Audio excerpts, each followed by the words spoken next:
Hello everyone, I am Sultan, a PhD student at Middle East Technical University. My research in SuChAQuality project focuses on the detection of adulteration in grape molasses using NIR spectra and IRMS techniques.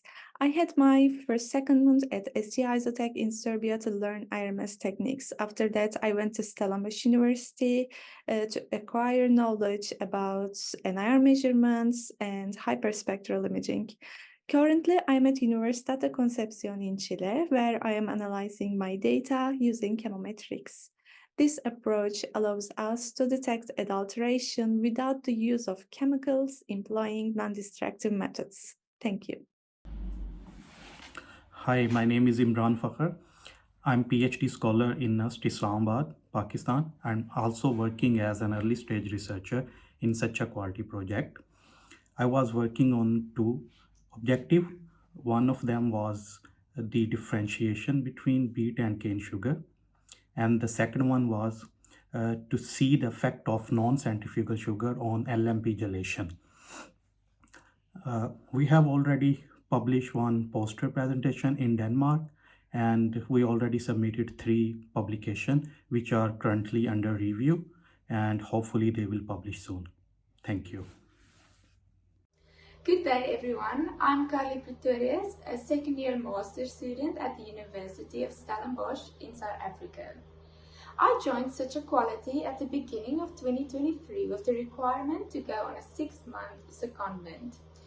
Last year I had the opportunity to go to METU in Ankara and NTU in Nottingham. For my 3-month secondment left for this year, I will only be joining NTU in Nottingham. My research focuses on the effect that refining has on particle size reduction during chocolate manufacturing using NIR spectroscopy.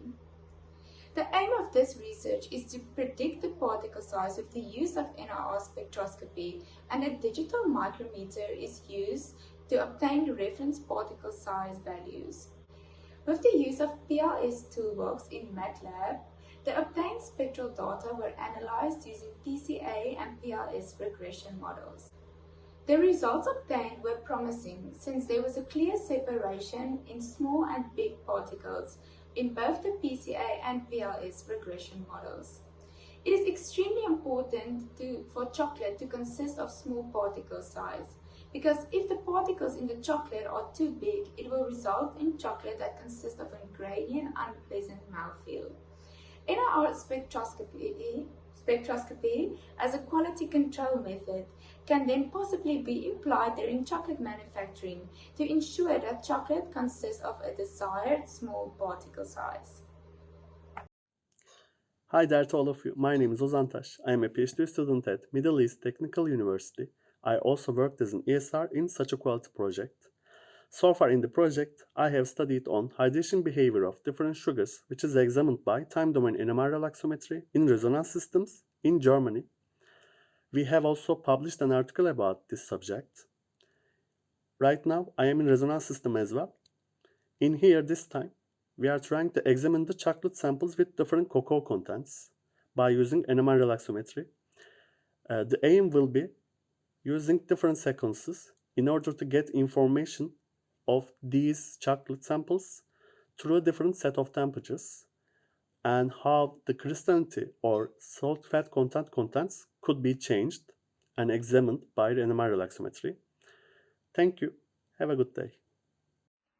Hello everybody, I'm Melek and I'm working at Durkan Confectionery as a R&D engineer, and also I'm working as an ESR in SuChAQuality project.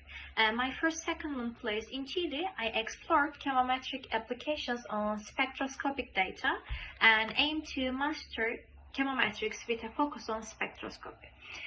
Additionally, while in Chile, I applied chemometric methods to the hyperspectral images of chocolates with different cacao concentrations obtained from a hyperspectral camera. I evaluated the results for quality control analysis and focused on how to integrate them into the industry. Later, in Turkey, I continued my work by acquiring images of chocolates with different cacao concentrations using a magnetic resonance imaging device. And I am still working on publishing article on this topic. Currently, I have come to Poland with the same objective.